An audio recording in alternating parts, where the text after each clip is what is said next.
So again, I started trading, I think I was like 15. This was high school. I was still riding a bike to school. I won like a trading simulation in one of my history classes and just like destroyed my peers in that simulation. So I just figured the market was just very easy. It's one of the main reasons we don't teach demo trading at all, because it's more of a waste of time than anything. But from there, I took some of my profits from a candy business I had at the time to fund my first account.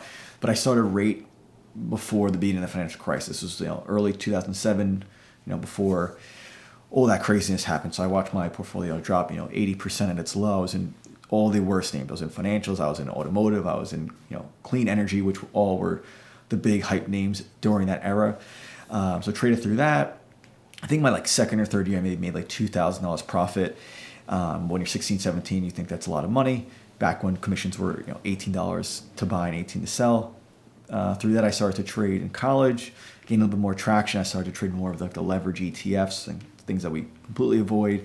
Had the first comma day, the first $10,000 week, things like that. But then you had the big losses that come with those when you don't understand the rebalancing of those products.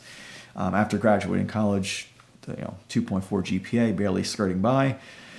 Started to trade at the prop firm with you. We traded there for a couple of years, got the Series 56.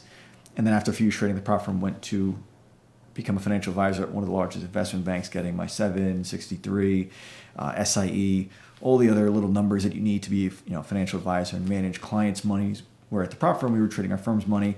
Again, all those licenses didn't really mean much. They didn't teach you how to trade. They were just kind of requirements you needed, just like you need your business, college degree to graduate to get your first job. But again, took all those experiences and learned from them, and that's how we met and the business grew. But I was kind of the prime candidate for someone who would have been much more beneficial learning from someone else than trying to teach myself. I tried to teach myself how to trade penny stocks, how to trade options, how to trade these leverage ETFs, and just wasted so much more time doing that myself, and way more costly than had I just listened to our first mentor at the firm who taught us how to properly trade.